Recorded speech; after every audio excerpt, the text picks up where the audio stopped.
Mesdames et messieurs, bonjour. Marhaba bikom اليوم, épisode جديد et aujourd'hui on va parler success story.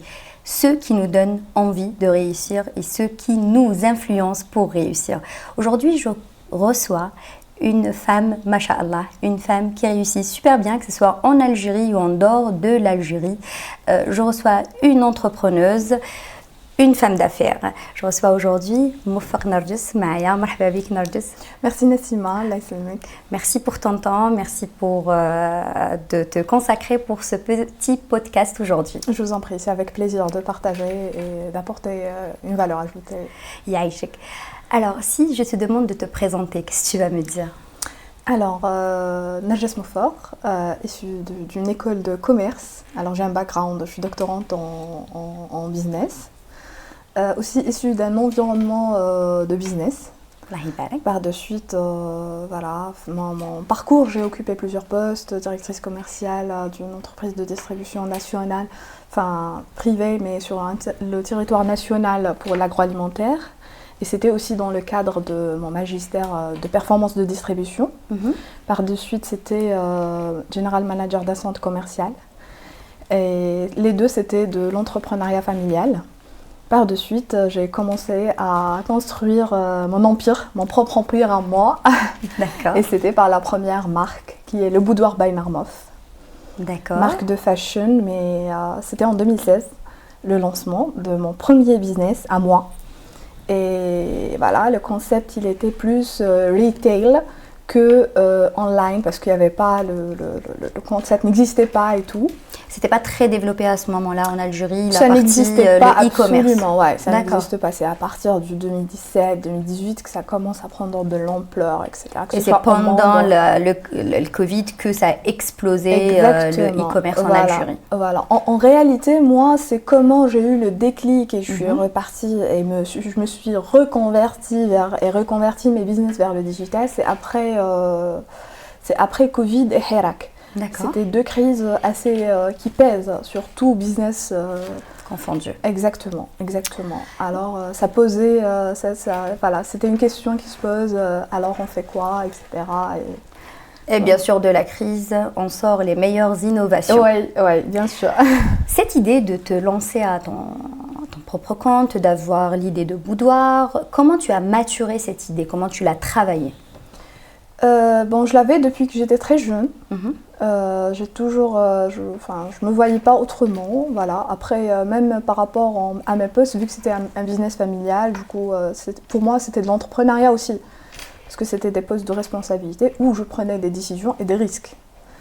Alors, donc pour toi, c'était une next step évidente. Voilà, exactement. Voilà, tout à fait. C'était une continuité. Le projet. Ouais. Qu'est-ce qui devient aujourd'hui? Alors. Avant de reparler de Le Boudoir, je me suis expatriée entre-temps, j'ai créé mes sociétés à l'étranger et je suis partie vers l'autre bout du monde. De Bali à Londres? Oui. Raconte-moi l'histoire. Voilà. Alors, raconte-nous l'histoire. Oui. Après, à savoir que le nom du boudoir, c'est le Boudoir by Narmoth. Narmoth, c'est Narjis Mouffaq. Et quand je suis partie à Bali, c'est là où j'ai créé ma deuxième marque, qui est Narmoth. Qui est un ethical brand qui porte sur tout ce qui est éthique, by women, for women, et qui avait une mission, c'est empowering women. Et l'objectif de cette marque, c'est d'inspirer toute femme qui porte cette pièce, qu'elle peut réaliser, à travers l'histoire que j'ai vécue, qu'elle peut réaliser aussi ses objectifs. Alors, et c'était quoi la marque? Alors, la marque, c'était Handmade Bag. Donc, c'est des sacs handmade, oui. Exactement, et par des femmes. D'accord. Voilà, et alors on prenait la matière première, on prend ces artisanes qui commençaient à faire à la main. Et voilà, la première collection, son nom c'était Caractère. Et pour parler de la force de la femme, du nord-africain, qui a du caractère. Et les pièces, leur nom c'était Dakiya, Hurra. Voilà, alors c'était ça. Des noms très inspirants. Tout à fait. Parce que c'était au-delà de porter une pochette ou purse ou bag. Non, c'est de raconter l'histoire. Exactement. Et tout le voyage que j'ai fait que ce soit le voyage physique ou bien le voyage émotionnel. Exactement. Voilà. Et le produit était lancé et commercialisé au UK. D'accord. Voilà. Et par de suite, c'était mon retour en Algérie. Alors, depuis mon retour en Algérie, j'ai relancé et c'était la Renaissance Le Boudoir. Pourquoi la Renaissance? Parce qu'il fallait le digitaliser. Et vu que c'était mon premier bébé, ma première marque, alors c'était très aussi émouvant. À savoir que moi, ce que je fais, je le fais avec beaucoup d'amour, beaucoup de sentiments. Et je pense, si on doit donner un conseil, parce que l'entrepreneuriat, on rencontre beaucoup d'obstacles, ups and downs, et c'est pas évident d'avoir le souffle. Si on n'aime pas, on n'est pas passionné par ce qu'on fait, par les finalités des choses, c'est pas évident de tenir. Mais parlons de ça, ce qui est super important, ce que tu dis maintenant, c'est qu'il y a des ups and downs, il y a beaucoup de ups and downs. Ouais. Comment tu faisais pour rester motivé durant les downs? Ouais. Alors justement, c'est être passionné, c'est regarder toujours ton rêve, ton why. Voilà, moi c'était que ce soit des objectifs, chacun a son why, son objectif, exactement, son pourquoi, oui. Son pourquoi qui est propre à lui. Et voilà, et le why ne peut pas être qu'un chiffre. C'est sûr, les chiffres, ça fait, fait monter l'adrénaline de n'importe quel businessman ou businesswoman, hein, oui. Certes, mais aussi d'arriver à, par exemple, de véhiculer un message. Et c'est quoi ton why? Et c'était quoi ton why? Et est-ce que c'est le même why que tu gardes aujourd'hui? Alors oui, pour Narmof, le why c'était de commercialiser le produit dans les 4 continents. Et c'était c'était d'élargir la gamme du fashion, accessories and home. Et on va revenir vers ça tout à l'heure.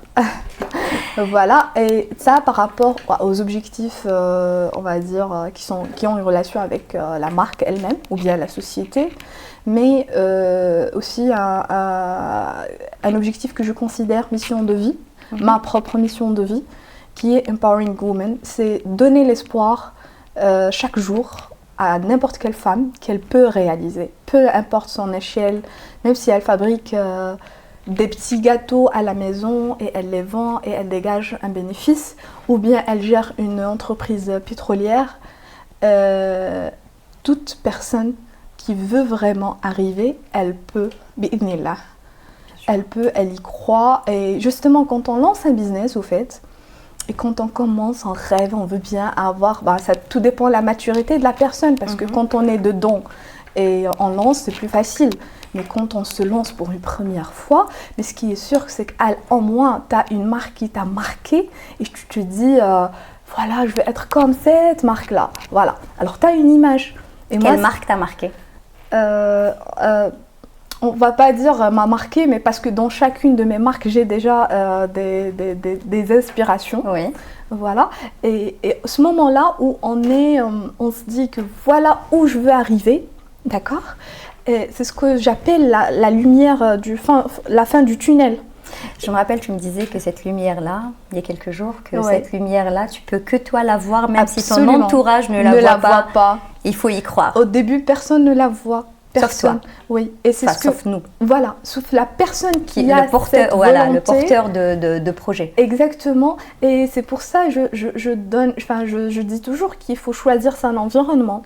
Parfois, on ne peut pas sortir d'un environnement, mais il faut choisir en moins avec qui partager ses idées, ses rêves, ses objectifs. Et à partir du moment où on commence aussi à avoir une team, à bien choisir cette team. Oui. Parce que c'est vrai que l'entrepreneur, c'est la pièce maîtresse de son business, mais aussi... Et son équipe est super importante. Exactement. Oui. En fait, moi, je le dis tout le temps, notre entourage soit nous tire vers le haut, soit nous tire vers le bas. Absolument. Et il faut bien le choisir. Bien sûr, si des personnes qui t'entourent te sèment le doute, oui, mais tu sais, l'économie, l'Algérie, pays sous-développé, non. C'est ça le winning mindset. Mais je crois qu'il faut toujours avoir quelqu'un dans son entourage qui est mais. Parce que le mais nous tire aussi, il nous remet un petit peu les pieds sur terre, non? Parce que des fois on est très rêveur Et le mais te dit, ouais, mais il faut faire attention à ça. Et tu te dis, oui, j'ai pas fait attention à ça, je dois. Donc, dans son équipe, je pense qu'un mais, c'est important aussi. Il faut avoir beaucoup de mais ce qui est triste aujourd'hui, c'est qu'on voit qu'il y a des idées qui meurent avant d'être carrément nées, avant d'être présents. C'est ça, il y a des gens qui parlent de superbes idées, mais après, il n'y en a plus rien.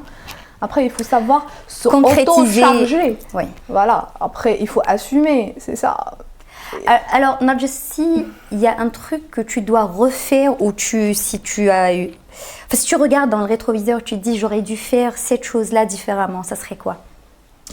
Alors, pour te dire, moi, dans la vie, je suis une personne qui ne réfléchit jamais ça. Je réfléchis jamais comme ça. Ouais. Moi, je suis une personne qui c'est vrai, je suis mon instinct, mais en business, j'assume mes décisions. Et d'ailleurs, récemment, il y avait une décision qui a pesé assez lourd, c'était ma propre décision. Et je dis juste que ou on gagne ou on apprend en business. Après, il faut avoir les moyens de sa stratégie. Parce que quand tu es jeune en business, tu as une petite société, les cours peuvent te coûter une erreur $100, $200. Plus que tu es grand, plus que tes décisions pèsent plus. Oui. Voilà. Mais il faut dire aussi, quand on est petit, on n'a pas les mêmes reins que quand on est une grande entreprise. Donc, la décision qui va te coûter 2 000 ou 3 000 dollars, ou je ne sais pas combien de millions de dinars, peut ne pas t'affecter ou peut ne pas affecter ton entreprise de la même manière que quand tu es petite et ça peut être fatal. Exactement. Pourquoi on fait ça? Parce qu'en réalité, un entrepreneur passe réellement, même s'il est success story, même s'il a les plus fortes entreprises, il passe d'un échec à un autre. Il faut avoir ce mindset. Ouais. Vous allez faire des erreurs. L'échec, c'est pas fatal. Voilà. Non, c'est au-delà. C'est qu'il faut savoir vivre avec l'échec et avec les erreurs, que ce soit les nôtres ou bien d'autres personnes dans notre équipe. Il faut savoir analyser après, que ce soit un échec ou un succès. Les deux se mesurent parce qu'il se peut avoir un succès par coïncidence. Et tu penses que c'est ça la vie alors que c'est pas le cas. Ouais. Il faut vraiment, après chaque résultat, se poser, tout mettre et analyser les choses et se dire voilà, alors pour prendre les prochaines décisions, on ne peut pas éviter ça. Et parce qu'à partir du moment où tu dis j'aurais dû, ça c'est pas la personne qui réfléchit ça comme ça, elle peut pas vraiment avancer beaucoup parce que l'entrepreneur c'est un preneur de risque, c'est quelqu'un qui rencontre l'échec à plusieurs reprises dans sa vie. Les plus forts, les plus puissants, ils ont rencontré le zéro après avoir construit des empires. Oui. Alors, vous imaginez quand tu n'as rien et tu rencontres le zéro, c'est ok. Mais après avoir fait des centaines de millions d'euros ou bien et tu reviens au zéro, ça c'est très pesant. Mais je crois que quand, je sais pas, je l'ai vu récemment, je crois que c'était un film ou quelque chose comme ça où la personne a été sur le point de tout lâcher parce qu'elle avait perdu 5 millions de dollars. Ouais. Et le mindset sur le coup, c'était ah non mais c'est 5 millions de dollars, c'est moi, j'ai déjà réussi à faire 5 millions de dollars, donc je peux les refaire. Mais rencontrer l'échec au début, se relever après le premier échec, je pense que c'est une pièce maîtresse dans la vie d'un entrepreneur. Parce que c'est là où on décide est-ce qu'on va continuer dans l'entrepreneuriat et les affaires ou on va repartir vers le salariat ou en entreprise. Et les deux sont justes. Parce que moi, je suis contre le discours qui disent que tout le monde doit être entrepreneur. Non. Mais est-ce que tout le monde doit doit tester d'être entrepreneur? L'adrénaline de l'entrepreneur. C'est aussi pas forcément. Pas forcément. Parce que l'énergie qui est fournie et investie derrière est énorme. Le nombre d'heures, il est incalculable. On sacrifie de notre vie privée, de notre vie familiale, parfois en détriment de notre santé. Quand je dis santé, ça veut dire que tu peux rater des séances de sport, vivre beaucoup de stress. Ça ne veut pas dire que c'est que le côté négatif, mais pour donner la bonne facette réelle. Oui. Aux personnes qui s'intéressent, voilà, exactement. Après, aller step by step jusqu'au moment. Alors le boudoir, from Bali to UK, et après on a après Sense. Ouais, le plus jeune bébé. Voilà, le troisième bébé. Le troisième bébé, tout à fait. Parle-moi de ce bébé. Parle-moi de ce bébé, de l'idée, comment tu t'es lancée dans la déco intérieure. Moi, je suis fan. Ouais, merci. Alors, à savoir que Sense, c'est un bébé qui a 10 mois aujourd'hui. Alhamdoulilah qui a réalisé, on a pénétré le marché avec qui m'appelle بخطة ثابتة. Parce que c'est pas que 10 mois, mais c'est une étude 10 ans d'expérience derrière. Voilà, c'est ça. C'est quand vous payez auparavant vos erreurs, vous encaissez par de suite. Donc voilà. Là, il y a eu une étude de marché bien... Alors moi, par rapport aux études de marché, je sais que beaucoup de personnes sont contre, malgré que je suis, comme je t'ai dit, issue d'une école de commerce, doctorante HEC en performance de distribution à l'international. Ça veut dire j'ai le background... tout ce qui est études et autres, mais j'y crois pas. Aujourd'hui, nous sommes dans un monde très rapide. Nous sommes dans test and learn. T'as pas le droit. Depuis déjà la fiabilité de l'étude de marché, moi j'en doute fortement, d'accord. Et t'as aussi la rapidité des événements. Depuis l'étude à la réalisation de projet, le budget que tu vas fournir et le timing, je préfère préparer un produit qui est déjà minimum viable et faire mes tests. D'accord. Voilà. Après, chacun a ses raccourcis. Oui. Voilà. Au fait, c'est ça. Et du coup, tu reviens à l'instinct. Tout ça, c'est aussi une grande partie de ton instinct. L'instinct, oui. Enfin, l'instinct, une partie, on va dire ça. Mais avec l'expérience, tu deviens plus visionnaire. Par exemple, moi, aujourd'hui, j'entends des projets, je sais où il y a du potentiel ou non. Voilà, où il y a vraiment des gens qui sont en train de rêver, c'est pas du tout ça, c'est le vrai terrain, etc. Alors, d'accord. Voilà. Mais quand tu es dedans, tu as la data du marché, alors voilà. Et aujourd'hui, le conseil que tu donnes aux femmes d'abord, après on va parler aussi des hommes. Ouais. Et d'abord aux femmes algériennes qui te regardent aujourd'hui, le message que tu... Alors, je félicite toutes femmes qui réussissent en Algérie parce que c'est un plaisir parce que j'ai vraiment rencontré des personnes qui ont fait des merveilles dont je suis vraiment fière. Et dont tu fais partie aussi. Merci. Et moi, never give up. Il ne faut jamais laisser tomber. Voilà. Si vous êtes déjà dedans, keep going. Keep going parce que peu importe les moments difficiles dont vous passez dans votre business, mais si vous lâchez, personne ne le reprendra. Et si je suis en train de réfléchir et je n'arrive pas à me lancer? Alors, ici, chaque cas est unique, tu sais, voilà. Par exemple, pour te dire, dépose ta démission, voilà, prends le risque. Non, moi, je suis pas dans ça. Moi, je suis très pragmatique, etc. Chaque cas est différent. Est-ce que tu as de l'épargne de côté? Est-ce que tu peux prendre ces risques, etc. et tout. Mais ça, c'est quelque chose que j'ai vécu. Avant de me lancer dans une aventure, je vais vous partager ça entre guillemets. C'était quand même un business qui me demandait du risque. Ouais. Une action risquée, on va dire, comme ça, voilà. Et j'étais en train d'échanger avec un partenaire et tout.